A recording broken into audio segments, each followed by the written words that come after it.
उन्हाळ्याच्या सुट्ट्या लागल्या आहे, मुलं घरी असतात.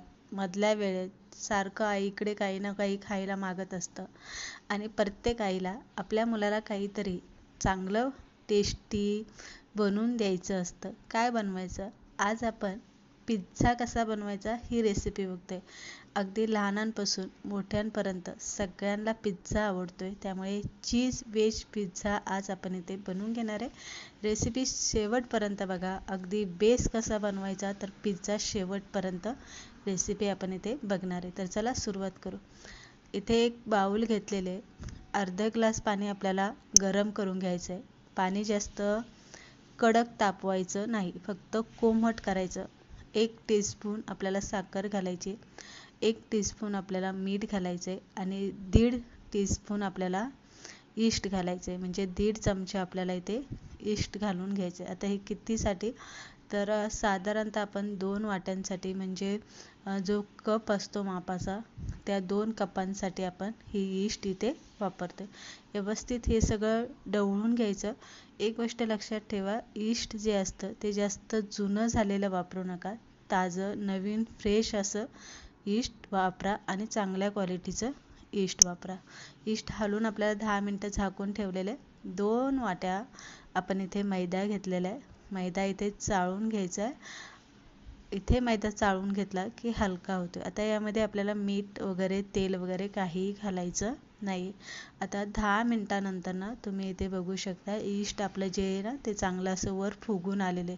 ईस्ट जर तुमचं चांगलं असेल तर असं वरती ते फुगून येतं. जर असं ते वरती फुगून आलं नाही तर त्यामध्ये तुम्ही मैदा घालू नका.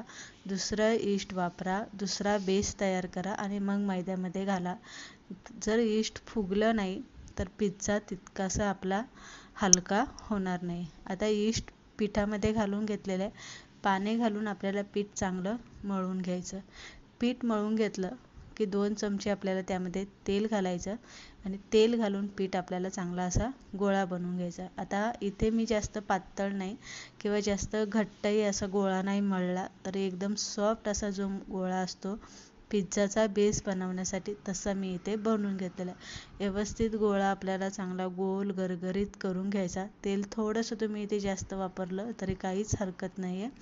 आणि मुलायम असा आपल्याला सॉफ्ट हा गोळा इथे पिठाचा बनवून घ्यायचा. बघू शकता आता भांड्याला पीठ चिटकलं नाही, हातालाही पीठ चिटकलेलं नाही. व्यवस्थित गोळा बनवून ठेवायचा आणि घट्टसर असं आपल्याला झाकण यावरती लावून घ्यायचं, म्हणजे जेणेकरून हवा जी आहे ती आतमध्ये कोंडून, आणि 10 मिनटं आपल्याला तसंच पीठ झाकून ठेवायचं.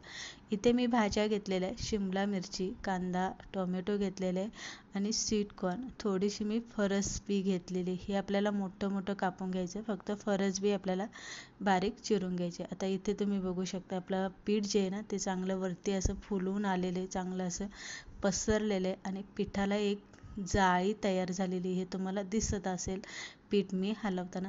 परत एकदा पीठ हलक्या हाताने आपल्याला थोडंसं तेल घालून हलवून घ्यायचं. पीठ आपल्याला मळून घ्यायचं. जास्त पीठ अजिबात रगडायचं नाही आहे त्यानंतरनं. आता इकडे आपण तोपर्यंत कढई गरम करायला ठेवू.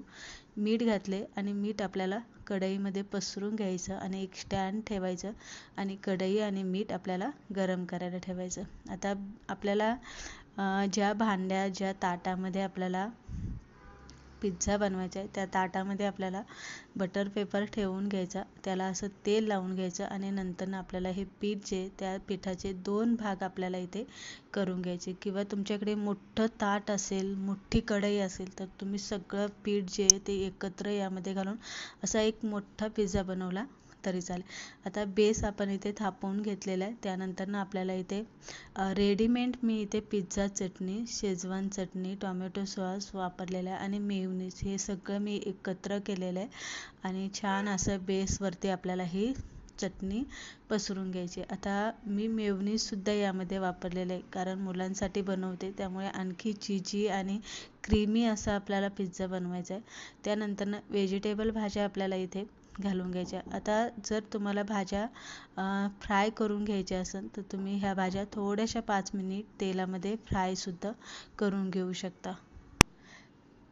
पण भाज्या जास्त ओव्हर कुक शिजून घेऊ नका, नाहीतर भाज्यांचा कलर बदलतो. भाज्या व्यवस्थित आपण ठेवून घेतल्या की आपल्याला त्यावरती पिझ्झा सीझनिंग यामध्ये घालून घ्यायचं आणि चिली फ्लेक्स आपल्याला वरून घालून घ्यायचं. त्यानंतर इथे मी चीज घेतलेलं आहे. चीज आपल्याला असं किसून सगळ्या पिझ्झावरती तुम्हाला जितका पाहिजे तेवढं तुम्ही चीज इथे घालू शकता. तुमच्या आवडीनुसार तुम्ही चीज इथे कमी जास्त करू शकता. तर इथे बघू शकता पूर्ण पिझ्झ्यावरती मी भरपूर असं चीज इथे किसून घेतलेलं आहे.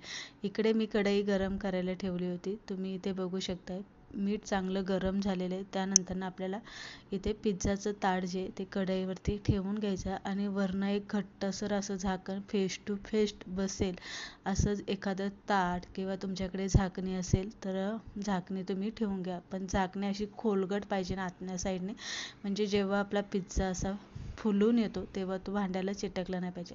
5 मिनटं गॅस आपल्याला मोठाच ठेवायचा आणि 5 मिनटानंतर गॅस आपल्याला बारीक करून 20 मिनटं पिझ्झा आपण इथे कुक करून घेतलेला आहे. म्हणजे पिझ्झा आपण इथे चांगला शेकून घेतलेला आहे.